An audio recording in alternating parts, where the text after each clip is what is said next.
અમરેલીના હાથીગઢમાં પરિણીતિની ન્યાયની માંગ, સાસરિયાઓ દ્વારા ધમકી આપવાના ગંભીર આક્ષેપો થયા। સ્ટોરી રિપોર્ટ બાય પ્રકાશ વગાસિયા, કુકાવાવ। મારું નામ દયાબી રામાણી છે। મારું સાસુ અહીંયા હાથીગઢ છે અને હું અહીંયા છેલ્લા 2.5 મહિનાથી બેઠી છું ન્યાય માટે। જોકે મને હજી સુધી કોઈ ન્યાય મળ્યો નથી અને મેન મારા સસરા છે તાળા મારીને ભાગી ગયા છે। એ ડેલા બાર તાળાબંધ મકાનની બહાર હું બેઠી છું ન્યાય માટે। અવારનવાર મારા ઉપર ધમકીઓ અપાવે છે મારા સસરાના અનુભવના માણસો। મને આવીને એવું કહે છે કે તમારા સસરા વાલજીભાઈ અને અનુભવભાઈ અમને મોકલ્યા છે, તો અહીંયાથી વહી જા, નકર તારા ઉપર મોટા ખોટા કેસ કરવામાં આવશે, તને ખોટા કેસમાં ફિટ કરી દેવામાં આવશે। તું જે કાંઈ તારી યારે જે કાંઈ થયું છે એ તું ભૂલી જા, જે થઈ ગયું તારે ભોગવવું જ પડશે। તો અહીંથી વહી જાય એને સામે આખા હાથીગઢ ગામમાં કે આખા અમરેલી જિલ્લામાં કોઈ નથી બોલતું।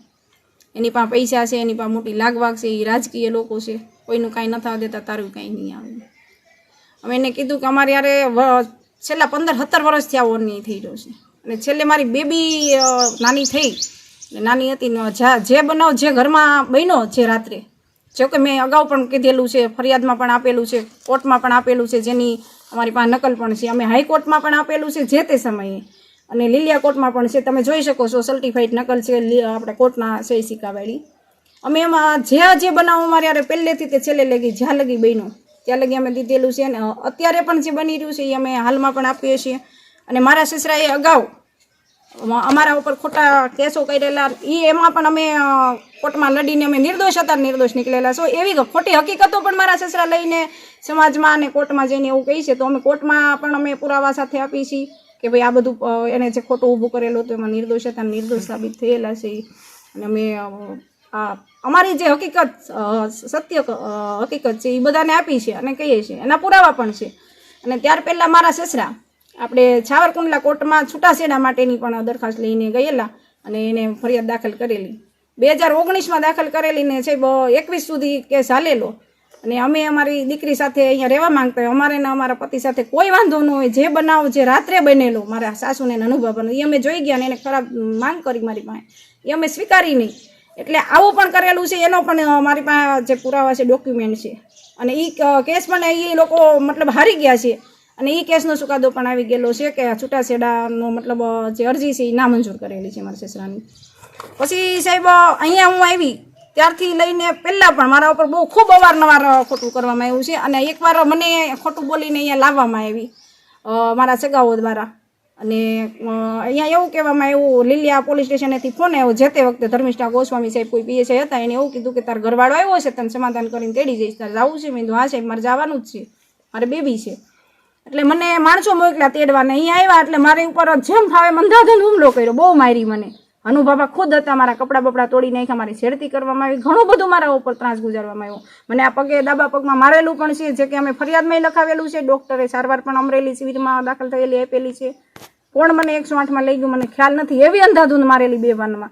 અને અહીંયા મને જે માર્યું અનુભાભાઈ ખુદ, એના ઉપર ડામરનો લોંધો નાખી દેવામાં આવ્યો હતો, એ પણ અમે રજૂઆત કરેલી છે। ને એ પણ કેસ અમે લીલિયા કોર્ટમાં મતલબ હાલેલો, ભલે પોલીસે થોડું જાજુ ઉલ્લેખ કરેલો છે, નથી એવું નથી, જે બનાવ બહેનો અહીંયા ફરિયાદમાં અનુભવવાનું નામ પણ છે એફઆરઆઈમાં, આ તમે જોઈ શકો છો, આટલા પેજવાળી અરજી છે। એમાં નિવેદનમાં પણ જીસી જાડેજા સાહેબે નામ નિવેદન લેવા આવ્યા, એમાં પણ અમે સ્પષ્ટ રીતે કીધેલું છે કે અમારે યારે આ કર્યું છે અને માત્ર ને માત્ર કરાવનાર અનુભવા મારા સાસુ અને મારા સસરા છે। મારો પતિ લગ્ન થયા બતાવ્યો મને મારો પતિ કે આને યારે તારા લગ્ન થયા, બતાવવામાં લગ્ન કરવામાં મારો પતિ મારી સામે, મારી દીકરી પણ મારા પતિથી મને થઈને પછી એવું કહેવામાં આવે કે હવે તારે બીજા વ્યક્તિ યારે ખરાબ સંબંધમાં રહેવાનું છે। બીજા વ્યક્તિ એટલે મેં જે તે નામ ફરિયાદમાં પણ આપેલું છે અને અરજીઓમાં પોલીસને, કલેક્ટરને, જજ સાહેબને પણ મેં આપેલું છે અને કીધેલું છે। અને બનાવ મારે યારે ખરેખર સત્ય ઘટના બનેલી છે, આ એ મેં રજૂઆત કરી છે, છતાંય મારું કોઈ ધ્યાને લેવામાં નથી આવતું। અને માત્ર ને માત્ર મને પીસવામાં એટલા માટે આવી રહી છે કે મેં જે હકીકત હતી, જે ખરાબ માંગ હતી એનો વિરોધ કર્યો। વિરોધ એટલા માટે કે કોઈ પણ છોકરી હોય, કોઈ પણ સમાજની દીકરી હોય, કોઈ પણ મહિલા હોય, તો આ ખરાબ ને ગંદી માંગ કોઈ ન સ્વીકારે, કે જો મેં પણ નથી સ્વીકારી। અને હું આપના માધ્યમથી કહેવા માંગુ છું, આ નહીં કોઈ પણ વ્યક્તિ મારી માં ખરાબ માંગ કરે કે ખરાબ કહે છે તો હું કોઈનું સ્વીકારવામાં નહીં આવે, એટલા માટે કે મારો પતિ એક જ વ્યક્તિ છે બધાની। એટલે મેં આનો વિરોધ કરેલો અને આ બધું બહાર આવ્યું એટલે મને અવારનવાર હેરાન કરવામાં આવી. મારા ઉપર ખોટી ફરિયાદો કરવાની ધમકીઓ, ખોટી ફરિયાદો દાખલ કરી. પિયરમાં રહેતી હતી તો મારા માતા પિતાને પણ અહીંયાથી હાથીગઢથી લઈ અને સાહેબ ધાર સુધી એમના માણસો છે. ધાર ગામમાં પણ એમના સગાઓ, મારી કાકીજી સાસુ કૈલાસબેન માનનકાના ભત્રીજાઓ, એમના ફઈના છોકરાઓ દ્વારા મારા ઉપર ખોટું, મારા પપ્પા ઉપર ખોટું ઘણું બધું કર્યું છે. જો કે અમે નિર્દોષ હતા, નિર્દોષ કોર્ટ દ્વારા લડીને નીકળેલા છીએ. અને અમુક વસ્તુઓ છે સાવરકુંડલા સેશન કોર્ટમાં હાલેલી છે. ત્યાં એ લોકોએ એનું જે ખોટું કરેલું એને સ્વીકારેલું છે કે ભાઈ અમે જે તે વખતે જે કંઈ કર્યું એ અમારાથી ખોટું થઈ ગયું છે.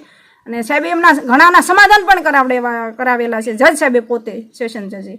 અને એ બધું પૂરું થઈ ગયેલું. મારા સસરા આગળ લાવીને એવું કહે છે કે મારી છોકરાની વહુ છે તે પેલી છે, ખરાબ છે, આવી છે.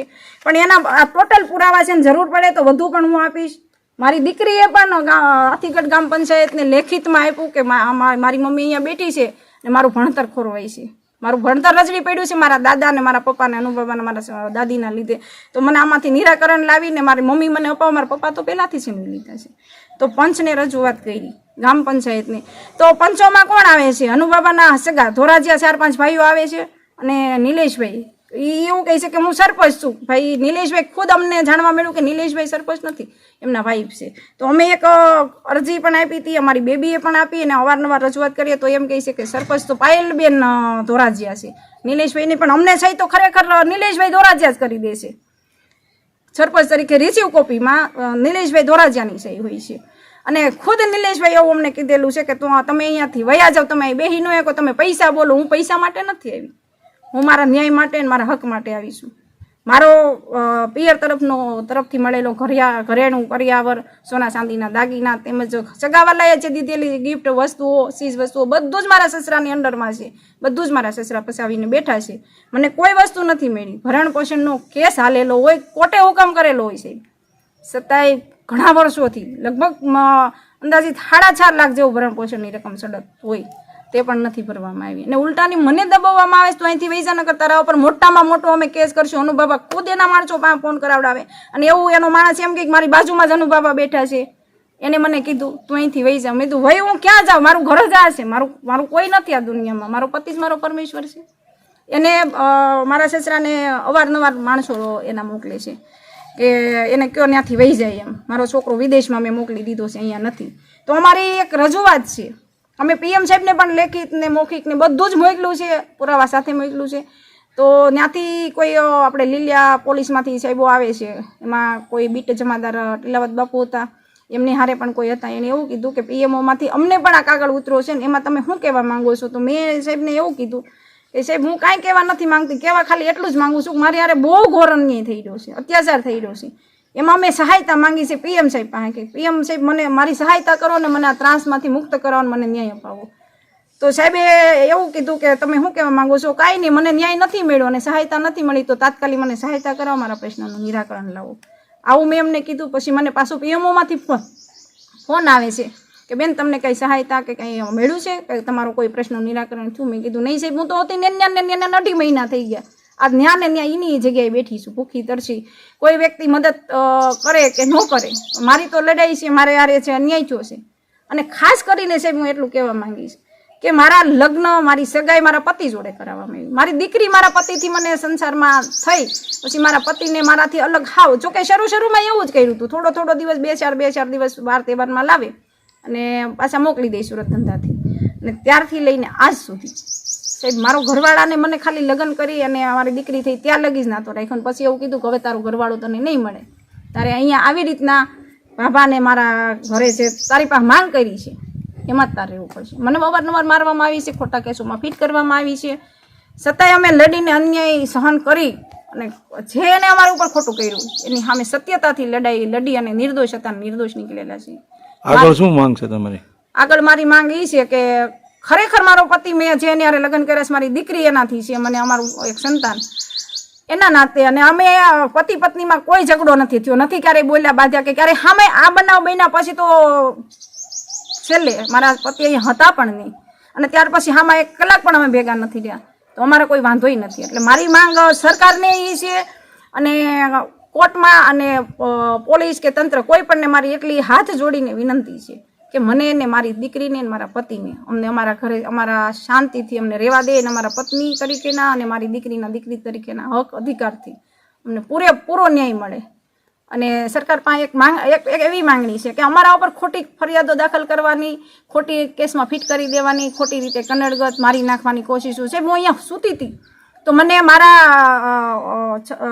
અહીંયા જે ડેલાની આગળ ત્યાં મને રોંધીને મારી નાખવાની કોશિશ કરવામાં આવી. ગોદડાથી મોઢામાં ડૂસો દઈ અને ગળું પકડી અને ગળું દબાવીને મારવાની કોશિશ કરવામાં આવી. અને જેમ તેમ કરીને અમે બસાવવાની કોશિશ કરીને 12 પોલીસ બેઠા હતા. એમણે પણ આવીને જોયું તો એને મોઢું તો ન જોઈ, દોડતા ભાગ્યો તો એ નામ ખાલી દેતો ગયો કે અમને અનુભાભાને તમારા સસરાએ મોકલ્યા છે, તો અહીંથી વહી જા, નકર તને મારી નાખતા વાર નહીં લાગે. માર મારો જીવ બેસ્યો છે સાહેબ. આવું પણ થયેલું છે. અમે પોલીસમાં ફરિયાદ પણ આપેલી છે. નથી ફરિયાદ લેવામાં આવતી, નથી આરોપીને પકડવામાં આવતા. અને ખરેખર અમે નિર્દોષ થઈને અમને લોકોને ખોટા કેસમાં ફિટ કરી દેવાની, ખોટી ધમકીઓ, ખોટી રીતે મારને કનડગત છે. તો ખરેખર જે આવું કરે છે ને જેના પુરાવા છે, જે લેખિતમાં નામ, મૌખિક અને એવિડન્સ સાથે આપેલા છે, તો એમના ઉપર તાત્કાલિક ફરિયાદ દાખલ કરવામાં આવે અને એમની ઉપર કડકમાં કડક કાર્યવાહી કરવામાં આવે. નાના જે વ્યક્તિ આને હારે જોડાયેલા છે, કે જેના કોન્ટેક્ટમાં જે વ્યક્તિ છે, જે મેં નામ આપ્યું કે હનુબાબા મારા સસરા, કે જે વ્યક્તિઓ હુમલા કરવા આવે છે એ અને મારી સાસુ, આ બધાના ફોનની કોલ ડિટેલો તાત્કાલિક કઢાવવામાં આવે અને ઊંડાણપૂર્વક તપાસ કરવામાં આવે અને મને ન્યાય આપવામાં આવે. અને બીજું એ હું કહેવા માગું છું કે જે વ્યક્તિ મારી મદદ કરે છે, જોકે પહેલાં શરૂમાં લોકો ડરતા હતા ને એવું કહેતા હતા કે અહીંયા તો ખાલી અનુભાભા કે એટલું થાય છે બેન, અને અમે જાણવી છીએ તારી યારે આ બધું થાય છે તો નિર્દોષનું અમે જોઈને પાપ કરવી છીએ, તારી મદદ નથી કરી શકતા. પછી શરૂમાં બધા ડરતા હતા. પછી કોઈ તાવડી દઈ ગયું, કોઈ પાટલી વેવણું દઈ ગયું, કોઈ 2 ડીશ દઈ ગયા, કોઈ ખાટલો આપ્યો કે બેન તું અહીંયા ફૂજે. હવે અમે થોડુંક હિંમત કરીએ છીએ કે આ દીકરી ઉપર ખોટી રીતે અન્યાય થઈ રહ્યો છે. અને મને એક વિશ્વાસ છે, કોઈ ઉપર નહીં પણ મને નરેન્દ્રભાઈ ઉપર એ વિશ્વાસ છે અને આ પોલીસ ઉપર પણ ભરોસો છે કે જો કે અહીંયાની પોલીસ જે કંઈ કરતી હોય, જેના અંડરમાં રહીને મને હેરાન કરતી હોય, કરાવતી હોય, પણ ઉપરની જે પોલીસ છે, જે સાહેબો છે, અધિકારીઓ છે, ગાંધીનગર છે કે દિલ્હી છે, અમિતભાઈ શાહ છે, એમના ઉપર મને પૂરો ભરોસો છે કે મને ન્યાય મળશે. અને બીજું હું એ કહેવા માંગુ છું, મારી ટૂંકમાં એક એવી વાત છે કે જે કંઈ બનાવ બન્યો ને એનું માત્ર ને માત્ર કારણ મારા સાસુ અનુભાભાન મારા સસરા છે. મારો પતિ ત્યારે અહીંયા નહોતો ને આજે પણ નથી. તો હું એક સરકારને, બીજેપીને ખાસ કરીને એક નમ્ર વિનંતી કરવા માંગુ છું, જે સત્તામાં છે સરકાર, એમને અહીંયા અમરેલીનું હોય, લીલિયાનું હોય કે પછી રાજ્યનું કે આપણે કોઈ પણ લેવલનું રાજકારણ હોય બીજેપીના, હરેક નેતાને કહેવા માંગુ છું કે મારા સસરા બીજેપી એક નેતા તરીકે જો આટલી બધી મારી હારે આટલી બધી ઘોર દરકારીને ખોટો અન્યાય કરતા હોય, ખોટી રીતે હેરાન પરેશાન કરતા હોય, ખોટી રીતે આટલી બવાલમાં ફિટ કરી શકતા હોય, તો વિચાર કરો બીજા કોઈ વ્યક્તિને કેટલું હેરાન કરતા હશે. અને કોઈ વ્યક્તિ હારે ગલત કરીને કોઈ વ્યક્તિ અવાજ ઉઠાવે તો એની કઈ દુર્દશા કરતા હશે. તો તાત્કાલિક મારા સસરા ઉપર તપાસ કરાવે ને તાત્કાલિક ધોરણે કડકમાં કડક કાર્યવાહી કરાવે અને તાત્કાલિક પણ એને જે બીજેપીના હોદ્દા ઉપર છે એના ઉપરથી સસ્પેન્ડ કરવામાં આવે, તાકે મારા જેવી કોઈ નિર્દોષ દીકરી કે નિર્દોષ માણસ ન પીસાઈ જાય. રાજકીય આડને લીધે, રાજકીય પાવરના લીધે ઘણી બધી મહિલાઓ, ઘણા બધા લોકોને આનો અત્યાચાર સહન કરવો પડ્યો. એમનો જીવતો જાગતો હું ને મારી દીકરી એક ઉદાહરણ છે, જીવતો જાગતો કિસ્સો છે કે અમારી યારે આટલી હદે કર્યું છે તો આ કોઈ બીજા વ્યક્તિ યારે પણ કરશે. એટલા માટે હું ખાલી કહેવા માંગુ છું કે તાત્કાલિકપણે ભાજપ સરકાર પણ મારા સસરા ઉપર કડકમાં કડક કાર્યવાહી કરાવે, કડકમાં કડક તપાસ કરાવે, ઊંડાણપૂર્વક તપાસ કરાવે, એમના ફોન કોલોની ડિટેલો કઢાવે અને અમને જલ્દીમાં જલ્દી ન્યાય અપાવે. અને બીજું એ કહેવા માંગુ છું કે મને એને એમ કીધું છે ગમે એમ કરીને તને અહીંયાથી મારી નાખવામાં આવશે, જીવતી નહીં જાતે બધું સતું કર્યું છે અમારું. મેં સતું નથી કર્યું, મારી ઉપર જે વીત્યું છે ને તમે જે કરો છો ને એ જ મેં વાત કરી છે. મારી હારે બન્યું છે, બની રહ્યું છે એ, એને મારી હારે સાહેબ ખોટું કરવામાં કોઈ કસર બાકી નથી રાખી. અમે મૂંગા મોઢે સહન કર્યું છે એટલા માટે કે અમે અમારી એક દીકરી છે ને અમે હાવ નિર્દોષ છીએ, વગર વાક્ય અમને આ સજા દેવામાં આવી રહી છે. ટોટલ વસ્તુ અમારાથી સીની લેવામાં આવી છે. એટલે આ દેશના મીડિયા, હરેક સમાજના આગેવાનો, હરેક સમાજના ભાઈઓને હું વિનંતી કરું છું, આવાહન કરું છું કે મને મદદ માટે આગળ આવો. અને આ લોકો ખોટી રીતે દીકરાની વહુને જો આટલું પીસતા હોય, પુત્રવધુને આટલી પીસતા હોય કોઈ બીજા વ્યક્તિના હવાલે કરવા માટે થઈને, તો વિચાર કરો બીજા વ્યક્તિનું આ શું નહીં કરે. આ રાજકીય પાવરના આડમાં ઘણા વ્યક્તિને પીસી નાખ્યા છે અને મને ખુદ પીસી રહ્યા છે. કોઈ આગળ આવતું નથી, કોઈ બોલતું નથી, બધાએ મૌન ધારણ કર્યું છે. એટલા માટે કે બીજેપી કાર્યકર છે. બીજેપીમાં કોઈ એવો ઉલ્લેખ છે કે કોઈ દીકરી એનો ન્યાય માંગે, એનો હક માંગે અને એના પતિ માંગે, એના પતિ હારે રહેવા માંગે તો એ ગુનો છે. અને કોઈ ખરાબ નજર કરે અને ખરાબ શરીર દેહ વેપારની માંગ કરે અને એ ના પાડે તો એના માટે આટલું બધું કરવાનું એવું કોઈ સંવિધાનમાં કે કોઈ કાયદામાં લખેલું છે? જો મારા ઉપર આટલું બધું ગુજારવામાં આવી રહ્યું છે અને ગુજાર્યું છે તો આમાંથી મને ન્યાય આપે. અને ખરેખર હું નરેન્દ્રભાઈને કહેવા માંગુ છું કે આવા વ્યક્તિ કાર્યકરો આખી પાર્ટીને બગાડે છે અને આખા પાર્ટીને અત્યારે ખરાબ કરી રહી છે.